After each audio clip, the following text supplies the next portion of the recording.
Bueno, buenas noches a todos. El caso que les traemos para hoy se llama Pseudo Foster Kennedy. Mi nombre es Juan Sebastián Guerrero, lo vimos en compañía con la doctora Ana Milena Bautista.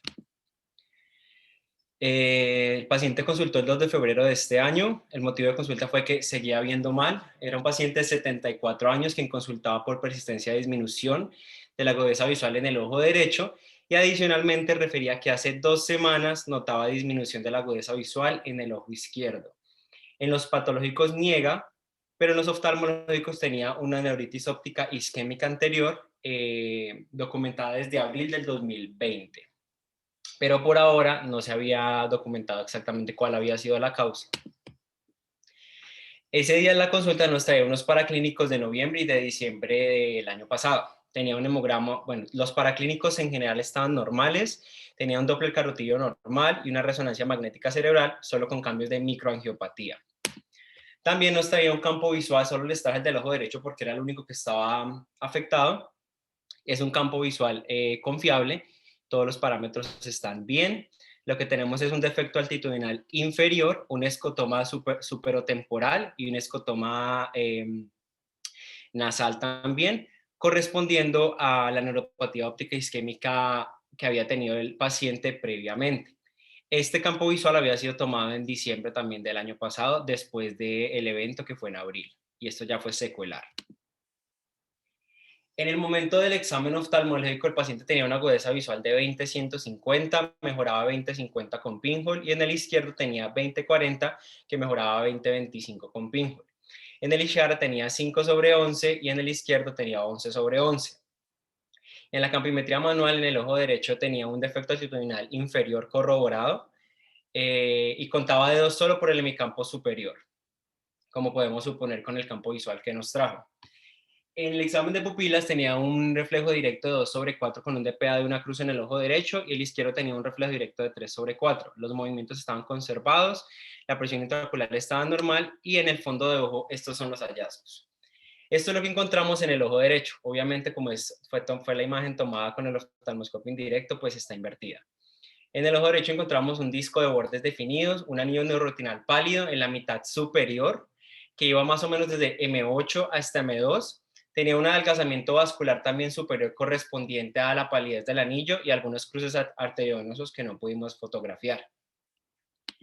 Y en el izquierdo encontramos un disco de bordes borrados, sobre todo mayor en la mitad inferior, que es esta pues que estamos viendo aquí en la imagen. Tiene una hiperemia del anillo neuroretinal, una excavación ausente por el edema marcado del disco, algunas telangiectasias en esa zona y cruces arteriovenosos también estaban presentes. Con el hallazgo que encontramos, pues le tomamos la presión arterial al paciente y tenía una presión arterial con una sistólica elevada de 168/70. Teniendo en cuenta los hallazgos que encontramos en el examen oftalmológico, consideramos un paciente con antecedente de una neuropatía óptica isquémica anterior con disminución de agudeza visual, tenía discromatopsias, DPA y defecto altitudinal correspondiente a la atrofia sectorial. Pero relacionado a la disminución de la agudeza visual en el ojo izquierdo, había edema de disco con cambios vasculares que sugerían retinopatía hipertensiva, que explicaba la neuropatía óptica que tenía el paciente en ese momento. No había síntomas de arteritis de célula gigante, no había dolor a la masticación o claudicación o dolor cefálico pulsátil en la región temporal. Sin embargo, por la edad del paciente, ya superando los 70 años, se solicitaron laboratorios y se inicia esteroides orales. La dosis que se le inició al paciente fue de prednisolona 50 miligramos día por 14 días, se citó a seguimiento en 2 semanas y además se le mandó de nuevo el hemograma, el BCG, PCR, perfil lipídico y hemoglobina glicosilada, y algo que nos había faltado en la valoración inicial del paciente era un mapeo de tensión arterial, debido a que tanto la hipertensión como la hipotensión sobre todo pueden ser factores predisponentes a este tipo de eventos, y aunque solo teníamos un registro de una tensión elevada en la consulta, no teníamos registros de otros momentos. Además que le pedimos valoración por medicina interna. El paciente volvió a control el día de hoy. Este es el disco óptico de la primera consulta y el previo. Lo que vimos es que el edema estaba en reducción y el disco estaba menos hiperémico respecto a la valoración inicial. Quisimos traer este paciente porque queríamos hacer dos distinciones frente al Foster Kennedy y al pseudo Foster Kennedy. En el Foster Kennedy hay atrofia óptica de un ojo y edema de disco contralateral, pero este se ocasiona por lesiones ocupantes de espacio que normalmente afectan el nervio óptico, sobre todo en el tracto óptico.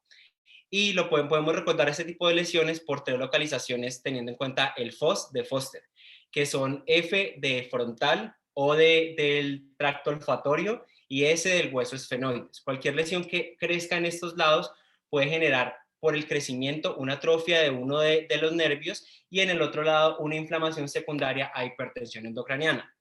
La diferencia con el pseudofoster Kennedy es que el pseudofoster Kennedy ocurre por una neuropatía óptica isquémica anterior, donde hay el antecedente del episodio previo, tenemos los factores cardiovasculares encontrados o no encontrados en la consulta y ver al paciente en el momento de que está cursando con una nueva neuritis óptica isquémica anterior. Ante la presencia de neuritis óptica isquémica anterior no arterítica, la valoración del paciente debe incluir perfil lipídico, hemoglobina glicosilada, el mapeo que nos faltó en la consulta inicial, doble carotidio y resonancia magnética. Hay que recordar que la prevención secundaria es el pilar de tratamiento y un 15% de los pacientes tienden a tener compromiso contralateral en 5 años de seguimiento. Y el siguiente aprendizaje que quise traer a colación es que los esteroides sistémicos tienen un rol en la neuropatía óptica isquémica anterior en la fase aguda. En los estudios actuales y revisiones sistemáticas dicen que el odds ratio de mejoría de agudeza visual frente a usar o no esteroides es de 2.06. Sin embargo, la terapia se tiene que evaluar según riesgo-beneficio, teniendo en cuenta los efectos adversos relacionados a los esteroides, y está mucho más justificado cuando la agudeza visual es peor a 20/70 y se encuentra el paciente en las primeras 2 semanas de inicio de síntomas. Las revisiones actuales nos dicen que las dosis para iniciar es de 40 a 80 miligramos por los primeros 14 días y que se debe continuar en descenso hasta que el edema resuelva completamente. Es decir, el paciente lo vimos hoy, le bajamos la dosis de esteroides más o menos en 10 miligramos, quedó creo que con 40 miligramos y vamos a hacer seguimiento paulatino cada 2 semanas a ver cómo va evolucionando el paciente. A pesar de que él no tenía tan comprometida la agudeza visual, queremos asegurarnos de mantener la mayor cantidad de fibras del nervio sanas y bajar esa inflamación. Y ese era el caso que les traíamos para hoy. Muchas gracias.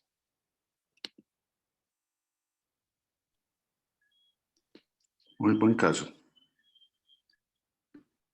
Muchas gracias. Muchas gracias, Sebas. Porfa, sigue Yanni. Yanni, ya puedes compartir.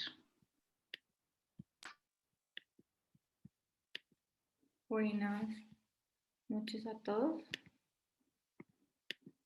Ok, entonces el día de hoy el caso lo titulé Desprendimiento de retina plano. Este caso lo valoré con la doctora Beatriz Endo aquí en la ciudad de Pasto. Se trata de una paciente que fue valorada inicialmente por el servicio de retina el 16 de diciembre del 2019. Su motivo de consulta era me remiten, era una paciente menor de edad, 17 años, que refería a disminución de la agudeza visual del ojo derecho de larga data, el último cambio de gafas hace un año y asistía con reportes de angiografía y OCT de mácula. Como antecedente de importancia era un producto de un embarazo gemelar de 30 semanas de gestación con un peso de 1.970 gramos y antecedente de retinopatía de la prematurez, oftalmológicos, exodesviación que fue manejado con particular desde los 2 años de edad y tenía un lupus eritematoso sistémico en tratamiento con leflunomida, metrotexate, colchicina y prednisolona. Al momento de la valoración, en ese momento el ojo derecho estaba 20-150 que llegaba a 20-60 con pinhole, ojo izquierdo 20-300 que llegaba con pinhole 20-70, el segmento anterior estaba normal, la presión intraocular se encontraba normal, el fondo de ojo del ojo izquierdo estaba con un disco inclinado, con una excavación de 0,2, vasos rectificados, mácula sana y retina aplicada. Pero como podemos observar, en el ojo derecho teníamos un disco con una excavación de 0,2, con pliegues a nivel de mácula, líquido subretinal que nos hablaba de un desprendimiento seroso, con fibrosis subretinal en arcadas temporales, con mayor predominio en zona de extensión temporal en periferia. Traía una angiografía, como observamos es una angiografía del ojo derecho. En la fase arterioveniosa inicial vamos a ver unas lesiones hiperfluorescentes en zona temporal que se mantiene con el paso del tránsito de la fluoresceína, y ya en periferia temporal extrema vamos a encontrar que va a haber unas anomalías vasculares, neovascularización con zonas de fuga y lesiones puntiformes. Con estos hallazgos, el especialista considera secuelas de la retinopatía de la prematurez en el ojo derecho. Adicionalmente, traía un OCT de mácula. Vamos a ver en el corte del BESCAM presencia de líquido subretinal y desprendimiento del epitelio, desprendimiento de retina a nivel de mácula. Entonces, dado los hallazgos de una paciente con secuelas de retinopatía de la prematurez con un desprendimiento de retina plano traccional por fibrosis subretinal y compromiso macular, la especialista considera realizar cirugía vitreoretiniana, pero ante esto genera una junta de retina. En la junta de retina se llega a la conclusión que por tener los cambios estructurales, pero tener una agudeza visual conservada en 20/60, se va a hacer, realizar seguimientos, observación y no se va a hacer ninguna intervención quirúrgica y se solicita una angiografía del ojo izquierdo. La paciente se cita el 29 de enero del 2020, la agudeza visual está conservada, está en 20/50, no hay cambios en el fondo de ojo, se solicita valoración por optometría, se solicita la angiografía y se pide un control en 3 meses. La paciente asiste con el control de la angiografía. Este es un ojo izquierdo. Vamos a encontrar que hay un disco ligeramente inclinado con una excavación de 0,1, unos vasos que están rectificados, la mácula está sana, en la fase arteriovenosa inicial no vemos ninguna zona de fuga ni hiperfluorescencia, pero en la zona tardía vamos a encontrar en la fase tardía una zona de hiperfluorescencia y algunas anormalidades vasculares con una lesión elevada subretinal a nivel temporal. Entonces, la especialista que valora en ese momento considera que se le va a iniciar nepafenaco cada 8 horas al ojo derecho, consigue en observación, se pide una nueva angiografía para seguimiento, pero se le va a realizar fotocoagulación láser al ojo izquierdo. El 20 de agosto del 2020, la paciente asiste para realizar la barrera láser del ojo izquierdo. La agudeza visual en el ojo derecho está 20/80, en el ojo izquierdo está 20/30, pero se observa al fondo de ojo que hay un desprendimiento de retina temporal desde la 1 hasta las 4, con presencia de microagujeros en el meridiano de las 3, y se considera realizar una cirugía no invasiva, por lo cual se lleva a banda más crioterapia más drenaje externo en el ojo izquierdo. La paciente es llevada a cirugía el 16 de septiembre del 2020. Durante el procedimiento quirúrgico se hace primero la banda retromuscular, pero al momento de realizar indentación periférica y para realizar crioterapia, se encontró que había hemorragia que no permitía como identificar los desgarros, por lo cual se lleva a realizar una vitrectomía posterior completa, más desprendimiento de la hialoides posterior, más triancinolona. Y se deja inyección de gas con CF6 al 20%. Se le recalca la importancia a la paciente de que debe de permanecer en la ciudad de Pasto por 1 mes y en posición del lado derecho estricto. En el control del 17 del 2020 es el postoperatorio inmediato, la retina está aplicada del ojo izquierdo, la presión se encuentra controlada en 16 milímetros de mercurio, se inicia manejo con esteroides, 1 gota cada 2 horas, y ciprofloxacina, y se recalca la importancia de que debe permanecer en la ciudad de Pasto durante 1 mes y en posición para dormir del lado derecho. El 13 de octubre del 2020 llega a control, el ojo derecho con pinjo la agudeza visual está 20/80, el ojo izquierdo está en 20/150. Como hallazgo nuevo tenemos en el segmento anterior que hay una opacidad subcapsular posterior en el ojo izquierdo, la presión está dentro de límites normales y el fondo de ojo derecho, lo único diferente que tenemos es que aparte del desprendimiento plano inferior, hay una zona de demarcación inferior a la mácula, y la periferia está con los cambios subretinales que ya previamente con la fibrosis que habíamos mencionado. El ojo izquierdo, las huellas de láser en periferia nasal y temporal con una buena indentación. Se realiza destete del esteroide del ojo izquierdo y se cita control en 2 meses. Yo conozco a la paciente el 29 de enero del 2021 y en ese momento la paciente refiere que hay disminución de la agudeza visual del ojo derecho asociado a cefalea, sigue en tratamiento con prednisolona 1 gota al día en el ojo izquierdo y por la parte de su lupus se inicia tratamiento con rituximab. El ojo derecho pasó a disminuir, la agudeza visual pasó de 20/200 sin corrección a 20/150 con pinhole, no mejoró, y el ojo izquierdo 20/200 a 20/80, la catarata subcapsular está igual el fondo del ojo izquierdo no hay cambios, pero ya cuando valoramos nuevamente el fondo de ojo del ojo derecho, vamos a encontrar que hay aumento de los pliegues maculares y hay aumento de la bolsa inferior con la persistencia pues de la fibrosis subretinal en arcadas temporales con mayor compromiso en periferia extrema temporal. Teniendo en cuenta esto, pues se considera que la paciente tiene un DR plano con compromiso macular del ojo derecho, las secuelas de la retinopatía, la catarata en el ojo izquierdo, el lupus en tratamiento y debe ser, se considera llevar a vitrectomía posterior más banda, más retinopexia, más endoláser, más pelamiento, más gas versus silicón, más posible faco sin lente, y se suspende el tratamiento con prednisolona. La paciente fue llevada a cirugía el día de hoy. Se le encontró un DR crónico con compromiso de mácula y una zona de retracción de retina a nivel de las 4, por lo cual se hizo vitrectomía, faco sin lío más vitrectomía posterior más endoláser más silicón 5000 y se necesitó para control el día de mañana. En cuanto al caso, los aprendizajes, entonces es importante en estos casos el seguimiento oportuno y el estricto de los pacientes. Como pudieron ver, el tratamiento con observación de la paciente, no hubo cambios tanto estructurales significativos durante un año de seguimiento, sino ya más o menos a los 2 años ya hubo disminución de la agudeza visual. La evaluación de los pros y los contras de las intervenciones quirúrgicas a temprana edad. En ese momento tenía 17 años, ahora se va a operar se operó a los 20 años. La importancia del tratamiento grupal e interdisciplinario con el grupo de retina. En cuanto al posicionamiento estricto del paciente, en los pacientes con desprendimiento de retina, un papel crucial que juega es la posición en el posoperatorio. De esto depende que la retina esté pegada o no. Es muy importante también evaluar en los pacientes los signos de regresión de la retinopatía de prematurez en la retina. Hay varios cambios.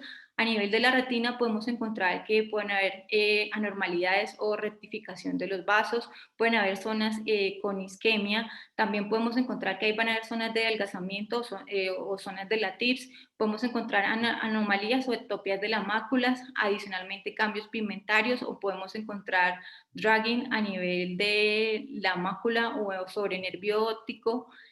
También podemos encontrar los cambios de fibrosis subretinal, la neovascularización y también importancia, pues como era un paciente con lupus, si está asociado o no a la presencia de otros síntomas o descompensaciones como el lupus, entonces evaluar si hay presencia no de keratoconjuntivitis zika, si hay uveitis anterior, si hay corodopatía lúpica, que es la presencia de sudados algodonosos asociados a hemorragias perilesionales, si hay hemorragia vítrea o hemorragia subyaloidea, edema, vasculitis activa, desprendimiento de retinas serosos, o si hay compromisos del nervio óptico, papilitis, neuropatía óptica, oclusiones de vena, oclusiones de arteria. Y este era el caso que les traía para el día de hoy. Y yo creo que este caso enseña muy bien que los ROP hay que seguirlos toda la vida, ¿no? Que pueden hacer complicaciones tardías, aún los que no se trataron porque no había indicación, o los que se trataron pueden hacer contracciones y desprendimientos tardíos. Esta paciente es evidente que tuvo la retina con un desprendimiento plano mucho rato, pues por ser esa fibrosis subretinal tan marcada. Entonces, posiblemente habría sido más apropiado hacerle más temprano y el procedimiento para mí de elección en estos casos es externo. Jóvenes, meterse al vítreo, pues siempre debe ser un último recurso, pues cuando los otros procedimientos no funcionan, porque ahí ven pues que el cristalino termina dañándose, termina opacando, terminan teniendo que poner silicón, teniendo que hacer a veces retinotomías. Entonces, si uno puede compensar la contracción con implantes y crío, es muchas veces la necesidad en estos casos, y mantener el ojo, pues la retina pegada, pues yo creo que es preferible. Bueno. Muchas gracias. Muchas gracias, Yanni. Continuamos con Andrea.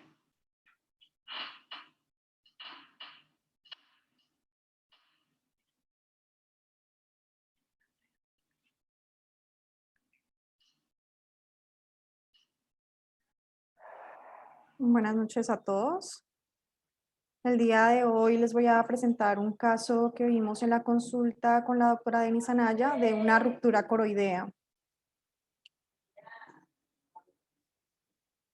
Es un paciente masculino de 58 años de edad que presentó un trauma contuso en el ojo izquierdo con una pelota de tenis y posteriormente refiere visión borrosa, ojo rojo y sensación de cuerpo extraño. El único antecedente de importancia que presentaba el paciente es un LASIK en ambos ojos hace 15 años. El paciente fue valorado en la consulta de urgencias el 4 de febrero, encontrando una agudeza visual en el ojo derecho de 20/25, una agudeza visual en el ojo izquierdo de 20/40 y presentaba el examen oftalmológico herida conjuntiva vulvar temporal con área adyacente de desepitelización en conjuntiva de 2 a 5, tindal y células una cruz.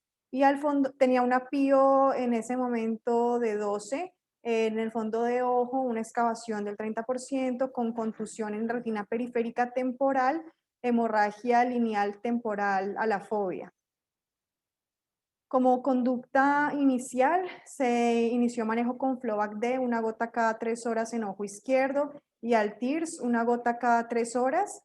Se ordenó una angiografía ocular del segmento posterior del ojo izquierdo y un OCT de mácula, y se solicitó la valoración por retina. Al día siguiente es valorado por retina, se encuentra una visión de 20/60 que mejoraba con pinhole a 20/30.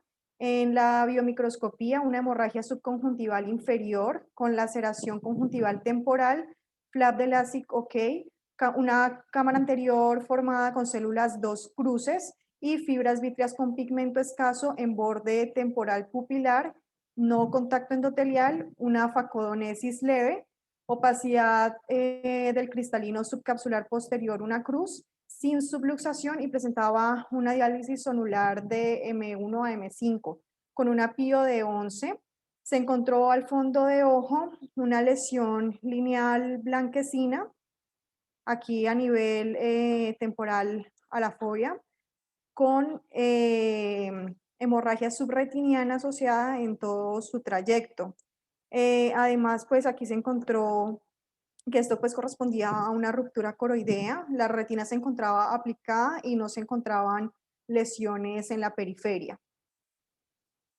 Entonces aquí pues en la angiografía encontramos un bloqueo de la fluorescencia por las hemorragias subretinianas en todas las fases. En la imagen de arriba podemos observar una fase temprana, abajo a la izquierda es una fase intermedia y la imagen de la derecha abajo es la fase tardía.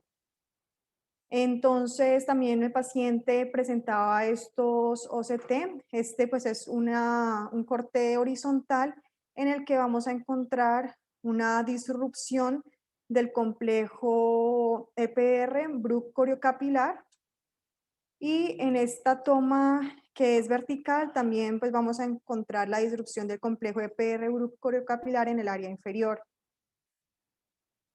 Aquí se analizó pues un paciente con laceración en conjuntiva, con una uveitis traumática, con una sonulodiálisis temporal con prolapso leve del vitro a cámara anterior, sin hipertensión ocular ni toque endotelial. En ese caso pues se consideró observar. Adicionalmente pues se le explicó al paciente que podría presentar de manera secundaria al trauma una catarata, que podría presentar desprendimiento de retina, podría haber también edema macular y neovascularización. Entonces se ordenó que debería seguir controles estrictos por oftalmología y además pues los signos de alarma que son miodesopsias, disminución de la visión, fotopsias. Como impresión diagnóstica, una fractura coroidea macular parafoveal del ojo izquierdo con hemorragia subretiniana, y como plan se ordenó reposo relativo, bromfenaco una gota cada 8 horas en el ojo izquierdo por 14 días y Altirs una gota cada 4 horas, Flovac-D continuar una gota cada 3 horas por 7 días y se adicionó prednisolona, una gota cada 8 horas por 14 días. Se ordenó control en una semana y se dio una incapacidad por 10 días. Entonces, este fue el control a la semana, en el que estaba con una visión de 20/40. En la biomicroscopía se encontró una córnea clara, el flap del LASIK bien, una cámara anterior formada con algunas fibras vítreas en el borde pupilar temporal con pigmento, opacidad nuclear incipiente y una solulodiálisis sutil de M1-M5 con una presión intraocular de 14.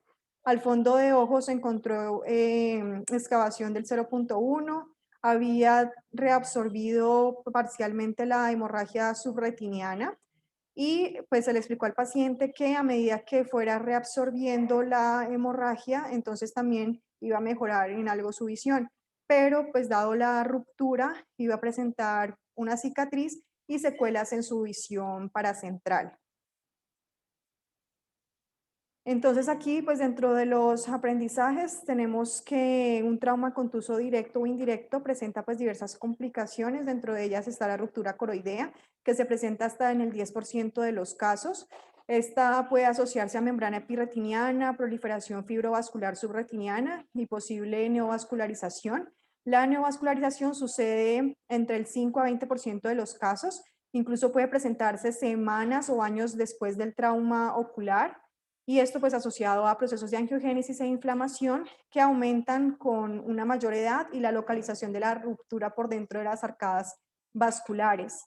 El seguimiento pues debe ser estricto, tener en cuenta los signos de alarma como disminución de la visión, metamorfopsias y también en el caso de presentar como el paciente una sonulodiálisis, también se debe vigilar la presencia de desgarros, que haya una hipertensión ocular, que haya toque endotelial y una posible descompensación corneal.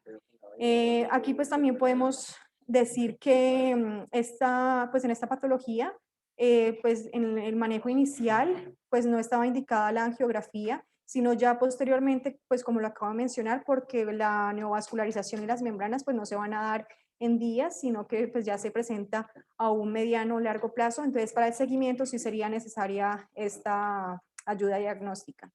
Muchas gracias y este era el caso que tenía para comentarles el día de hoy. Andrea, ¿lo anotaron en el registro de trauma?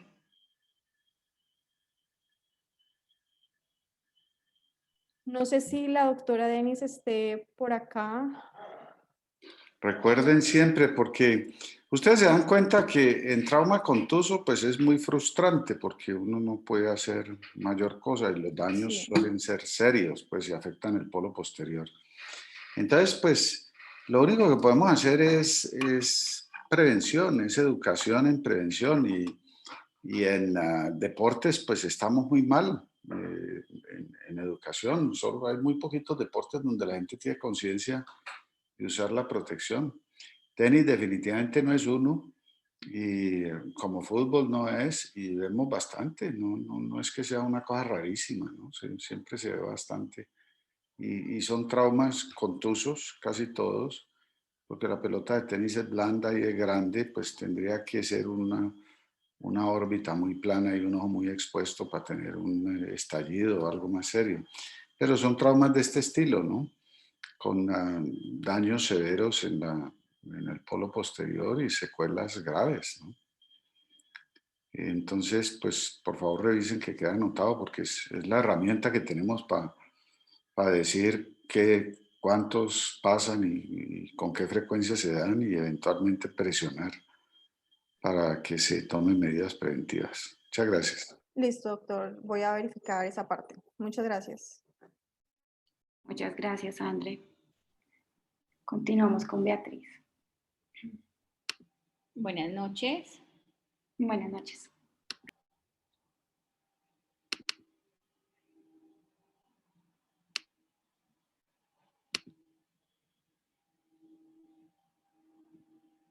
Perdón.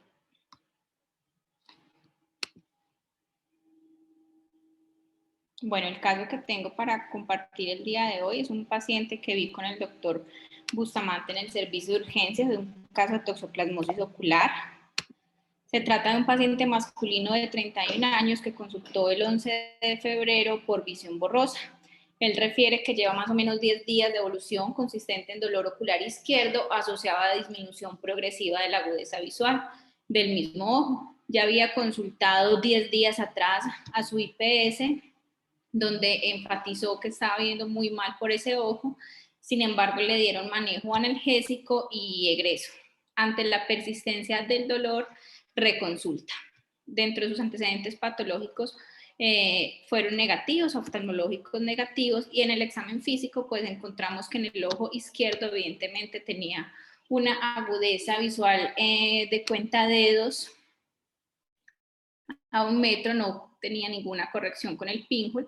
El examen físico oftalmológico en el ojo derecho era completamente normal, y en el izquierdo encontramos en el segmento anterior que tenía cámara con células y una córnea con depósitos de endotelio blancos. No tenía alteración de la presión intraocular, y en el fondo de ojo sí veíamos un disco óptico hiperémico con una excavación de 0.3, con infiltrado retiniano de 2 discos de 2 diámetros de disco en la mácula superior, con compromiso del borde foveal y edema perilesional.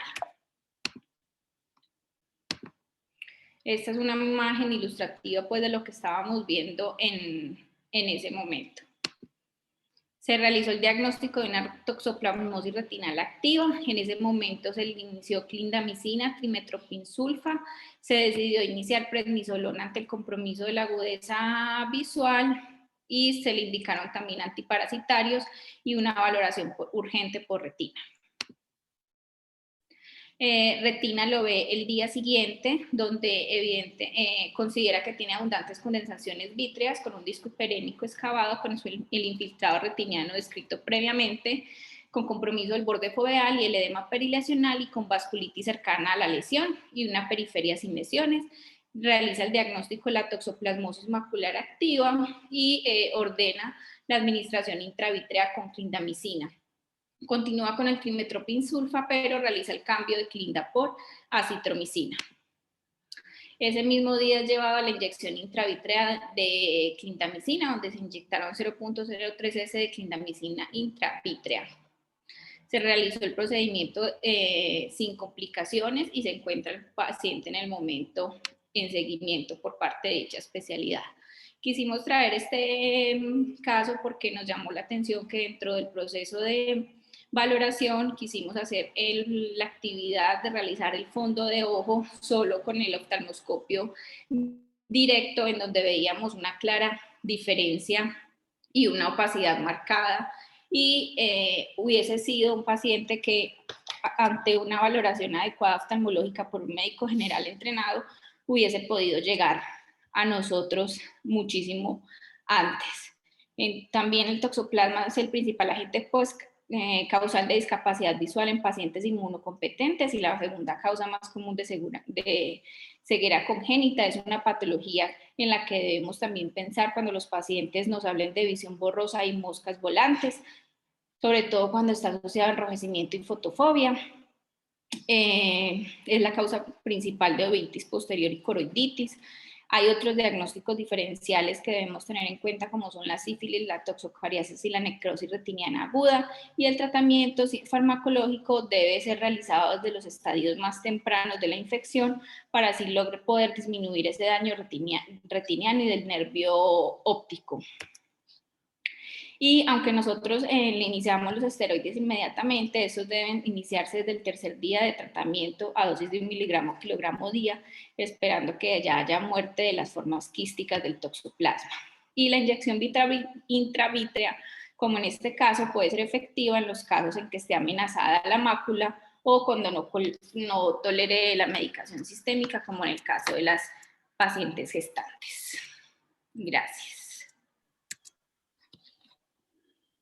Bueno, sí, es vergonzoso pues que esto siga ocurriendo, porque con todo el énfasis que hacemos, pero pues esa es la labor que tenemos con los estudiantes, con los médicos, cada que tengan la oportunidad de insistir mucho.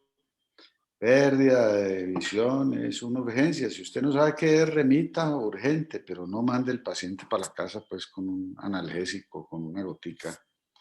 está dentro de las posibilidades de todo médico general tomar agudeza visual y mirar un reflejo rojo, con lo cual habían hecho el diagnóstico casi que específico, pues, y así les enseñamos en las clases a los estudiantes, pero Al menos hubiesen notado la diferencia, que no eran iguales. médico no se le olvidó, no pasó, yo no sé por qué siguen pasando estas cosas. En cuanto al tratamiento de la toxo aguda con pérdida visual severa, muy importante que tengan claro que la clinda intravítrea ayuda mucho. Y yo no uso, aunque está pues en todos los manuales y en todas partes, yo no uso esteroides sistémicos, nunca uso esteroides sistémicos. Clinda intravítrea, tratamiento antibiótico, y a la semana damos un esteroide intravítreo y con eso tenemos unas respuestas muy buenas y no metemos al paciente en los líos de los efectos colaterales de los esteroides. Bueno, sigamos. Listo, buenas noches a todos. El caso que les traemos el día de hoy se llama distrofia oculofaringea con afección corneal. Mi nombre es Carlos Andrés Pérez Rodríguez, residente de oftalmología, y es un caso que vimos con el doctor Antonio Quintero. Este caso lo vimos en la consulta oculoplástica en la Clínica Visual y Auditiva o el Instituto. Es una paciente de género femenino de 77 años. La vimos el 14 de enero de este año y su origen es Cali Valle. El motivo de consulta es remitida y la enfermedad actual es una paciente con una historia de una distrofia oculofaringea que fue diagnosticada pues hace 14 años aproximadamente, con una dificultad para la deglución, limitación del parpadeo y cierre palpebral incompleto, contando con una exposición corneal constante y lagrimeo secundario. Fue intervenida quirúrgicamente al parecer para corregir una ptosis bilateral secundaria pues a su cuadro, porque la paciente, pues, según lo que nos refiere ella, no llevó historia clínica, pero contó con una evolución inadecuada. Como antecedentes, es importante mencionar que tiene una ascendencia española, tanto de familia materna como paterna, porque esta entidad pues, se relaciona con población europea, específicamente francesa, pero ella no conoce pues, por completo su árbol genealógico. También contaba con un ojo seco, manejado con hialuronato de sodio, distrofia oculofaringea que ya mencionamos, una enfermedad de Parkinson y una cirugía de FACO con lente intraocular en el ojo izquierdo. La agudeza visual en el derecho estaba 20/70 y en el izquierdo cuenta dedos, y la biomicroscopía estaba completamente normal. En cuanto a la presión intraocular está completamente normal. En la biomicroscopía encontramos un aumento del menisco lagrimal por una conjuntivochalesis que estaba pues haciendo una oclusión mecánica a nivel del punto lagrimal. Adicionalmente, contaba con una conjuntiva tarsal inferior laxa y una congestión vulvar y tarsal inferior. También contaba con una secreción serosa de moderada cantidad, como vemos en la imagen de abajo, y un margen engrosado y congestivo bilateral de predominio izquierdo. En cuanto a la córnea, contaba con una erosión puntiforme que tenía pues, positivo con fluoresceína en la mitad inferior de la córnea, secundario pues, a la exposición constante del globo ocular o de ese área de la córnea. Adicionalmente, pues encontramos en la evaluación de párpados un exceso de piel en párpados superiores que borraba el pliegue, una frecuencia de parpadeo disminuida con limitación y pobre cierre de hendidura y un fenómeno de Bell presente que lo vamos a ver en mayor detalle en este video. Entonces, pues, ¿qué edad tienes? 77. ¿Cuánto haces que estás con lagrimeo? Digamos 14, 15 años. Eso. Parpadean 14 años. Y te estás aplicando lubricantes de todo tipo. Cierto. Y el lagrimeo es permanente. Pues, Ok. Y cuando duermes con los ojos entreabiertos. doctor, tengo que enseñar a mi mayor que no le voy a ver si me lee. Ok. Parpadean. Cierra los ojos fuerte, lo que más puedas. Entonces ahí podemos ver que ella tiene una exposición casi que todo el tiempo de la córnea, secundario pues posiblemente a la corrección quirúrgica que ella nos refiere. el fondo de ojo, ambos ojos normal, y diagnósticos consideramos una distrofia muscular oculofaríngea que ya tenía de base, lagoftalmos de ambos ojos, una epífora crónica multifactorial de ambos ojos, conjuntivochalasis de ambos ojos y queratitis de ambos ojos secundaria a la exposición. El plan se consideró reforzamiento de lubricación ocular con carboximetilcelulosa y acrilam, oclusión ocular en las noches, y la citamos a un control para poder lograr contar con una historia clínica completa, incluidas las notas quirúrgicas del procedimiento realizado. Entonces, ¿qué podemos aprender de este caso? La distrofia muscular oculofaríngea es de inicio en la edad adulta, caracterizado por una ptosis palpebral progresiva, disfagia, disartria y debilidad proximal de las extremidades de manera ocasional. Es más común en poblaciones europeas, como ya les había mencionado, y es de carácter hereditario.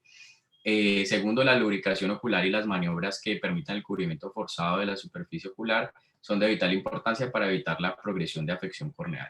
Tercero, en caso de intervenciones quirúrgicas previas, como la de la paciente, y más cuando no es claro lo que se le realizó, pues es importante pues conocer en detalle cuál fue el tipo de intervención realizada para planear una nueva intervención en caso de que esté indicada. Y cuarto, pues la importancia de, o digamos lo que le ha salvado a ellas que tienen un buen fenómeno de Bell, que es un signo clínico pues caracterizado por movimientos ascendentes del ojo al intentar cerrarlo forzosamente, como medida pues de defensa, evitando pues una progresión mayor del daño corneal. Muchas gracias.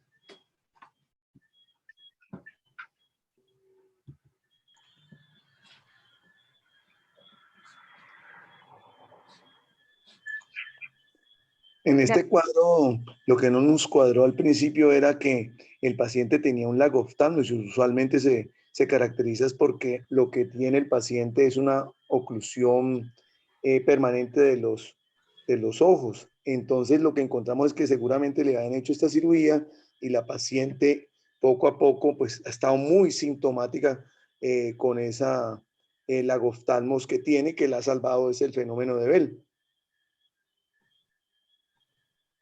Toño, y entonces, en caso, cuando ustedes sepan qué cirugía se le hizo, ¿qué van a hacer? ¿Cuál es el plan, digamos, de reparación quirúrgica? Sí, buen caso. Ahí deberíamos pensar en colocar una pesa de oro para que cierre un poco mejor el párpado. Sería una muy buena candidata para hacer pesa de oro para que le caigan los dos párpados por peso. Se coloca una pesa de oro sobre el tarso, entre el tarso y el músculo orbicular, y eso genera una protección ocular. Otra opción podría ser una conjuntivomiolirectomía, pero yo preferiría, en el caso de ella, una pesa de oro.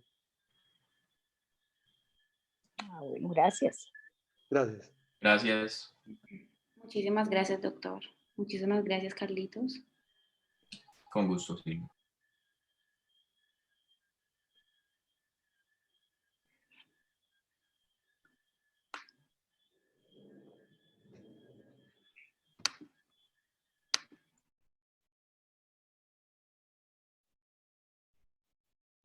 Bueno, buenas noches. Yo les traigo un caso de una anomalía congénita del nervio óptico, un morning glory versus un coloboma nervio óptico. Entonces, se trata de una paciente femenina de 47 años de edad que ella consulta a oftalmología para realización de una iridotomía láser. Ella traía una valoración por una consulta pues, particular que había asistido con hallazgos de ángulo estrecho en el ojo derecho, por lo que solicitan pues, dicho procedimiento. La paciente como antecedentes tiene un ojo único funcional derecho con una visión subnormal en el ojo derecho de larga evolución, que no ha tenido pues cambios en cuanto a la agudeza visual. Ella pues negaba algún cambio y es NPL en el ojo izquierdo desde el nacimiento. Como antecedentes patológicos negaba farmacológicos también, cirugía de estrabismo 2 a los 7 a los 15 años en el ojo izquierdo y familiares negativos. En cuanto al examen oftalmológico, la agudeza visual en el ojo derecho era cuenta de osómetro que con pinhole 2400 y en el ojo izquierdo NPL. El examen externo tenía un nistagmus horizontal y en la microscopía en el ojo derecho era una córnea transparente con una cámara anterior que era estrecha en la periferia de 2 milímetros, con un iris sano, una pupila redonda y un cristalino con una opacidad subcapsular anterior de una cruz y posterior de una cruz. En el ojo izquierdo, que esa es la foto la que vemos acá, las fotos van a salir como un poquito borrosas por el nistagmus que la paciente tenía. Sí le encontraron la conjuntiva, un quiste conjuntival inferior en la conjuntiva vulvar. Tenía córnea con unos depósitos cálcicos perilimbares entre las 8 y las 9 y entre las 3 y las 5. La cámara anterior estaba estrecha completamente y con una seclusión pupilar y un iris bombé. La presión intraocular en el ojo derecho estaba en 14 y en el ojo izquierdo en 24. En el fondo de ojo, en el ojo derecho, que es pues el que se puede valorar, tenía, así lo describían en esa consulta, un disco de Morning Glory. Podemos ver acá que es un disco que está agrandado con unos cambios pigmentarios, peripapilares, excavación era difícil de valorar, tenían los vasos como un poco rectificados cuando los peripapilares como rectificados. Cambios pigmentarios a nivel de la mácula, pues la retina está aplicando el polo posterior. Y se dio la impresión diagnóstica de un ojo único en el ojo derecho con una visión subnormal, nistagmus en ambos ojos, una catarata subcapsular posterior en el ojo derecho, un disco de Morning Glory en el ojo derecho, un iris bombé en el ojo izquierdo, una queratopatía en banda en el ojo izquierdo y un quiste conjuntival. En esa misma consulta se le drenó el quiste, se le dio Sofixin por 7 días y se solicitó valoración por glaucoma prioritario por ángulo estrecho. A la valoración por glaucoma se le preguntaron sobre antecedentes familiares de glaucoma, eran negativos, y traía un electroretinograma de 1979 que tenía ausencia de registro en ambos ojos y unos potenciales visuales con una transmisión retinocortical con clara depresión central en ambos ojos. La agudeza visual estaba igual, sin cambios, biomicroscopía igual, y la presión sí se encontró en 14 y en 6 milímetros de mercurio. Se le realizó la gonio en el ojo derecho encontrando un ángulo de 15 grados en todos los cuadrantes, que con indentación abre hasta 45, y uno en el ojo izquierdo con sinequias en 360 grados. En el fondo de ojo, acá sí escriben como un coloboma del nervio óptico con una excavación también difícil de valorar, y en el ojo izquierdo no es valorable, por lo que se llevó una impresión diagnóstica en el ojo izquierdo que es NPL de larga data con una seclusión pupilar, y en el ojo derecho un coloboma con baja visión, con un ángulo estrecho de alto riesgo, con una PIO que estaba normal y un nervio óptico muy difícil de valorar, por lo que se solicitó, el plan fue llevado a una iridotomía láser periférica en el ojo derecho. Eso es lo que yo les quería mostrar acá, como es que en la foto sale como un poco borrosa, pero entonces aquí les voy a poner el video. Creo que en el video se ve un poco mejor y ustedes miran si les parece más un Morning Glory o un coloboma de nervio óptico. Ahí en eso. Les vuelvo a poner acá. Ay, ¿cómo hago para devolverme?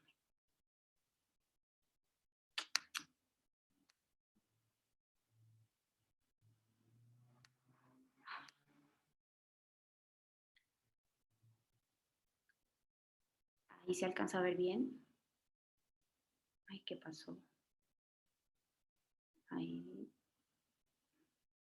Es difícil, pero lo que podemos ver es que es un nervio óptico que está pues grande, con una, que está como en embudo, la excavación sí es difícil y los vasos sí están un poco rectificados. Recordar que en el disco de Morning Glory sí son los vasos que están como muy bifurcados, tienen más anomalías a nivel como a nivel de los vasos, a nivel vascular, como los vasos como más radiados.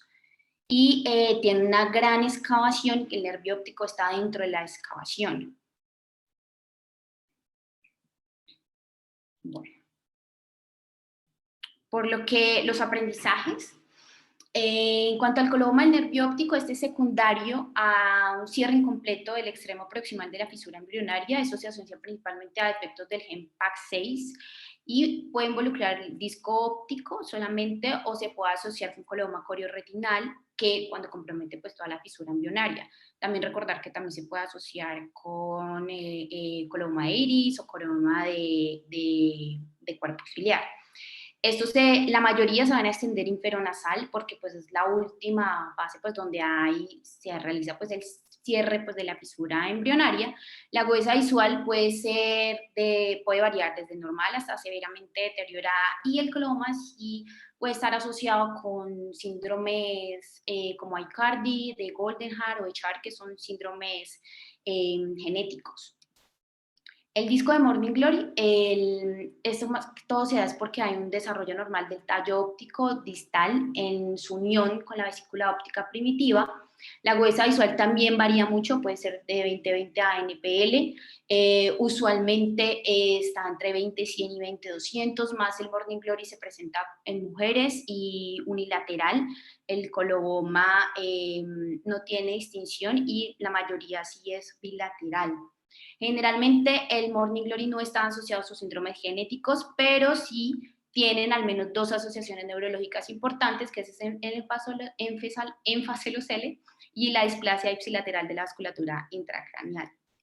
Entonces estas son como, acá les puse como las diferencias entre las 2 anomalías congénitas del nervio óptico, pensando en un Morning Glory, que el Morning Glory es un disco óptico que se encuentra como dentro de la excavación, como una forma de budo. El defecto va a ser simétrico, o sea, el disco se encuentra como en el centro de la excavación. Puede haber un EPR circundante que está elevado y siempre vamos a encontrar un tejido glial central. Y lo que les decía era la vasculatura. La vasculatura retiniana es pues anómala porque hay unos vasos sanguíneos que van a estar bifurcados en el borde pues, del disco. Y en cambio el coloboma la excavación se va a encontrar dentro del disco. El defecto siempre va a ser asimétrico, o sea, la excavación se va a encontrar en la parte inferior del disco. Podemos encontrar también alteraciones pigmentarias peripapilares. Por lo general no va a tener tejido glial central, y la vasculatura puede estar normal o puede tener como un curso recto a nivel peripapilar. Y ese era el caso que les traía hoy.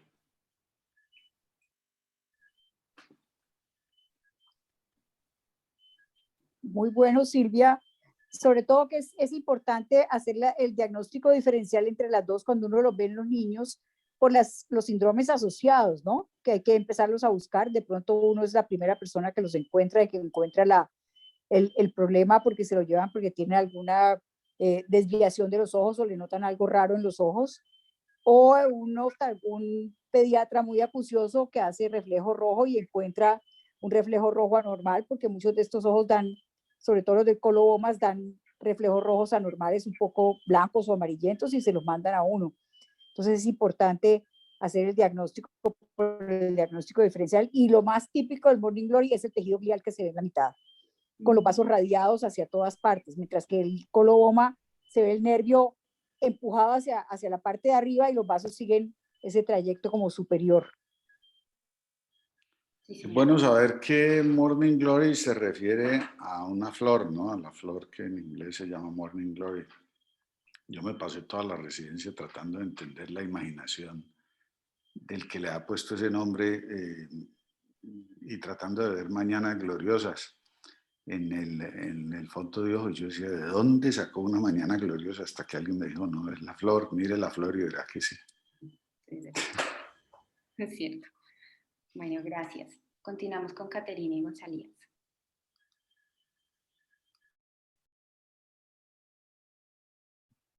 Buenas noches. Bueno, el caso de hoy lo he titulado Drusen gigante del nervio óptico. Este es un caso de un paciente masculino de 16 años que se valoró por primera vez el 25 de agosto del año pasado por oftalmología general. Él asistió a control porque tiene un antecedente de miopía, por lo cual fue a consulta en ese momento y refería solamente como síntoma prurito en ambos ojos, sin otros síntomas asociados. Como antecedentes relevantes, miopía, y presentó un asma a los 5 años, recibió tratamiento, rinitis alérgica y un déficit de hormona de crecimiento que está en tratamiento con somatotropina. Al examen oftalmológico, entonces, se observó una agudeza visual de lejos con corrección de 20-30 en ambos ojos, con una biomicroscopía en ambos ojos normal.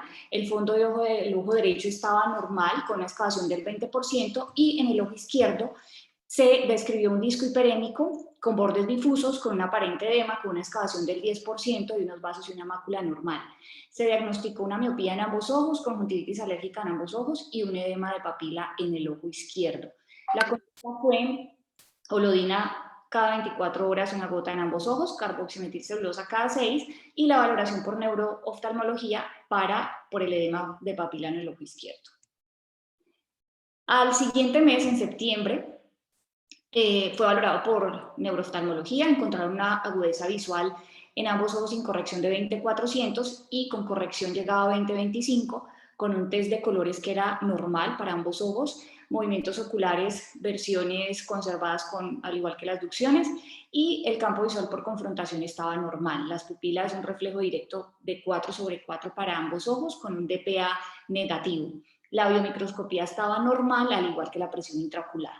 Y el fondo de ojo nos mostraba esto. Entonces, en el ojo derecho encontraban una papila con bordes definidos, con un anillo neuroretinal rosado, con una excavación aproximada de 20% y unos vasos y una mácula normal. Y en el ojo izquierdo se observaba un disco con bordes difusos, con un anillo neuroretinal rosado, con una excavación que se notaba ausente y con unas lesiones sugestivas de drusas en el borde nasal del nervio óptico.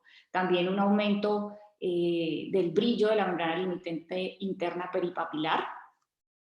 Y con estos hallazgos, entonces se consideró como diagnóstico un drusen del nervio óptico, en este caso en ambos ojos, por la alta sospecha que también lo presentara en el ojo derecho, y por lo tanto se solicitaron ecografía ocular, OCT de nervio óptico y campos visuales para ambos ojos y un control por neurooftalmología con los resultados.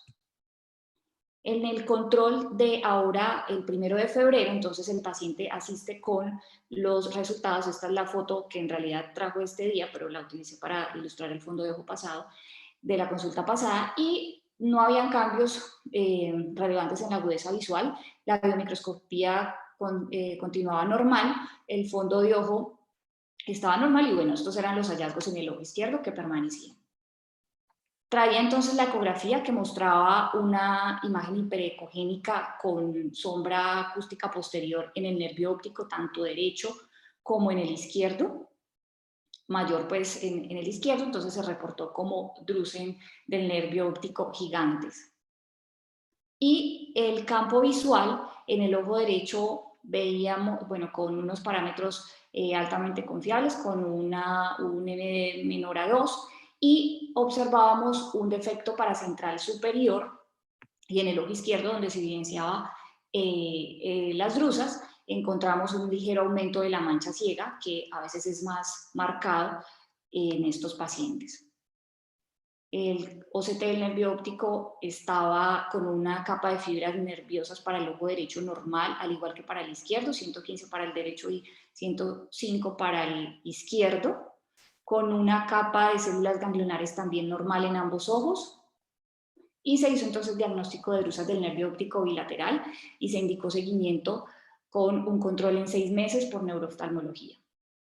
Entonces, como aprendizajes de este caso, tener en cuenta las características oftalmológicas que nos hacen diferenciar el papiledema versus un pseudopapiledema, que en este caso, por ejemplo, el paciente tenía unos bordes difusos elevados, pero que no había hiperemia, no se presentaba dilatación de los vasos, no había ocultamiento de los vasos y tampoco se presentaban cambios bruscos en la dirección de los vasos y presentaba pues la típica ausencia de excavación en caso de pseudopapiledema. Tener en cuenta que los discos ópticos con bordes borrados no siempre se trata de un papiledema, existen pues como estas diferencias que coloco acá, parámetros clínicos que nos van a evitar realizar exámenes neurológicos innecesarios a este tipo de pacientes, y tener muy en cuenta que un papiledema verdadero, la clave siempre va a ser los vasos, ¿sí? Que en este caso la vascularización se va a ocultar en los bordes de la papila, que no pasa en el pseudopapiledema. Otra cosa importante, otro aprendizaje que nos deja este caso es que al paciente se le debe informar que conserve esos estudios y que los lleve en caso de asistir a otra consulta oftalmológica en otra institución para evitar que soliciten otros estudios nuevamente innecesarios para papiledema. Y tener en cuenta que los pacientes con drusas papilares también presentan alteraciones del campo visual de manera variable, por lo cual se recomienda de todas maneras continuar con un seguimiento cada 6 meses en estos pacientes y si todo está estable, a 1 año. Se recomienda hacer el seguimiento con control de campos visuales y OCT de nervio óptico para también evaluar capa de fibras nerviosas y capa de células ganglionares. Y este es el caso que traía para hoy. Muy importante lo que mencionaste de explicarle al paciente, entregarle la historia y decirle que cargue las fotos. No tanto para que otro oftalmólogo no repita, es más que todo porque estos pacientes caen en manos de un neurólogo, de un internista acucioso que se siente muy empoderado con su oftalmoscopio y da la casualidad de que se cayó y se golpeó la cabeza o le dio un dolor de cabeza y se gana en hospitalización. Hemos visto TAC, resonancia, angiografía, punción lumbar, 7 días hospitalizado, toda clase de exámenes para que finalmente pidan una opinión del oftalmólogo que les dice que es una mielización o es una pseudopapiledema. Entonces, muy importante avisarle al paciente porque los meten en unos líos tremendos. Ok, muchas gracias. Muchas gracias, Kate. Bueno. Doc, faltan 3 casos. Son las 7:30. Si quiere, continuamos o paramos. O los demos uno más. Listo, doctor. Entonces, Katy Perea.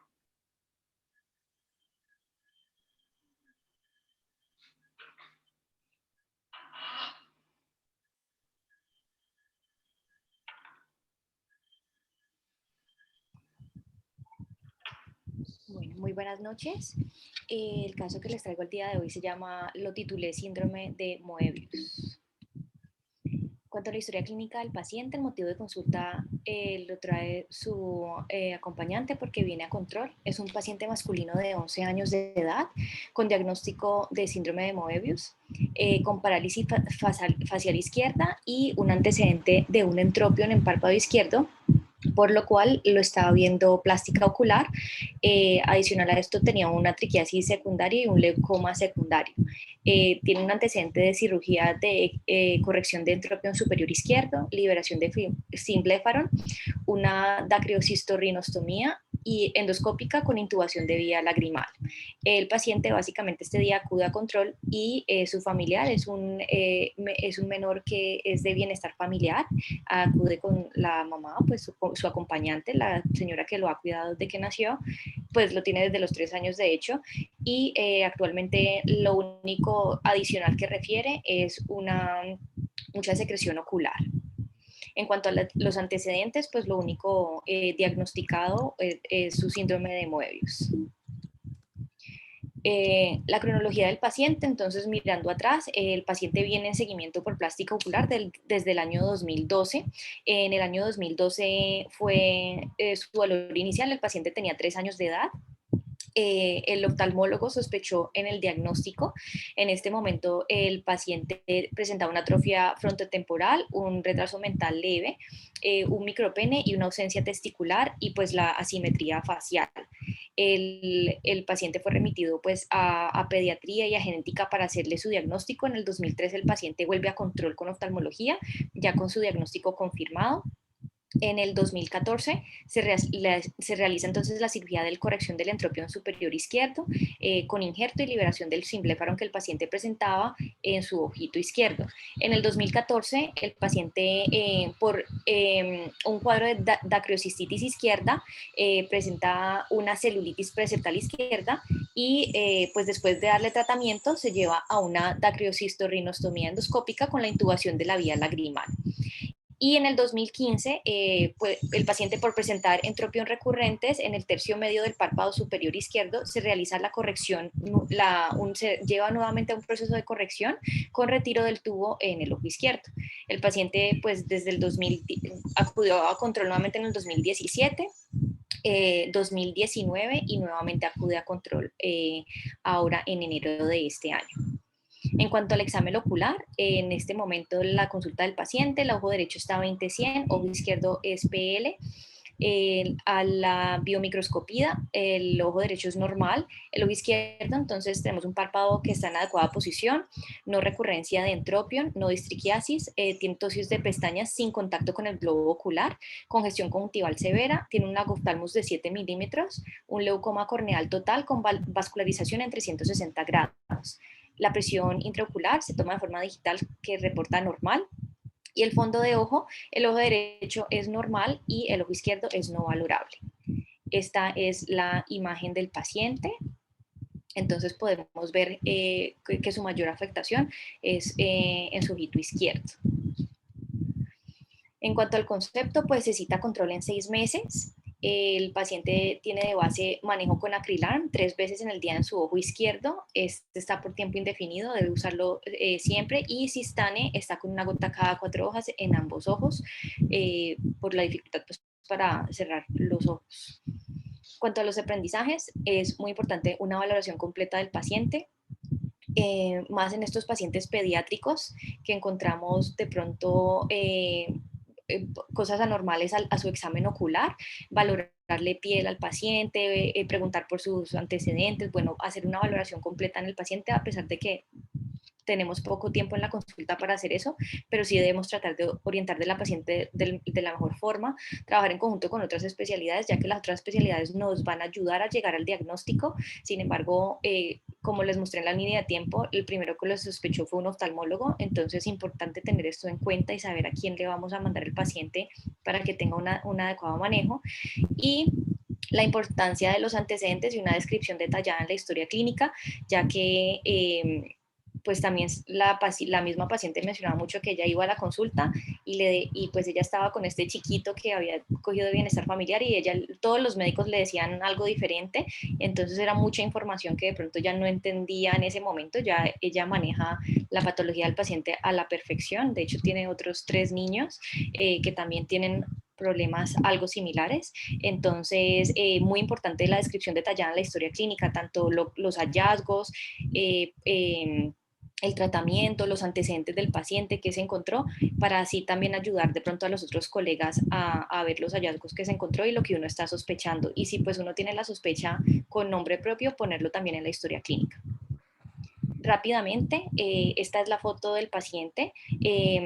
Pues notemos el aspecto peculiar de la cara, la baja implantación de las orejas, su puente nasal largo, cuadrado, tiene la cara como cara de máscara, los labios entreabiertos, son pues todas consecuencias de la atrofia muscular del origen neurogénico de los músculos faciales. Y rápidamente, para recordar pues el síndrome de Moebius, de pronto para tenerlo en cuenta, tener en cuenta que el síndrome de Moebius se define como una parálisis congénita bilateral, aunque puede ser unilateral, y que sea unilateral no descarta la patología de los nervios craneales, usualmente es el séptimo y el sexto, pero también pueden verse involucrados los otros nervios. La incidencia está entre 1 y 10.000 nacidos vivos, aunque esta incidencia ha aumentado a lo largo de los años. Otras malformaciones musculoesqueléticas que se pueden presentar son la bradidactilia, sindactilia, los pies equinovaros, entonces es muy importante revisar todo el paciente, pues hacerle como un examen físico completo, porque nosotros casi siempre nos enfocamos solamente en los ojos, la ausencia de la cabeza del músculo pectoral también, defectos ventriculares septales, antecedentes que el paciente pues tenga problemas cardiovasculares, y otro defecto es la insuficiencia velofaringea en los pacientes cuando están bebés, pues la dificultad para deglutir los alimentos y todo esto también nos puede dar, digamos que una pista.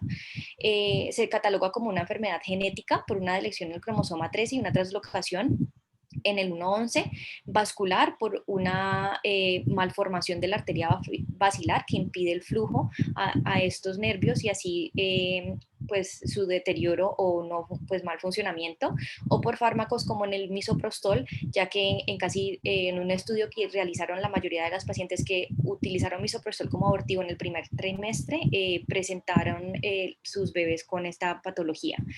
Y pues el paciente, ¿para qué tener en cuenta signos clínicos? Pues la falta de movilidad de la musculatura facial, lo que causa como una inexpresividad de su cara, pues el paciente puede tener un estrabismo convergente, puede tener una ptosis palpebral, que esto puede provocar las úlceras corneales, una epífora, un ectropion o alteraciones en la succión y deglución. Muchas gracias.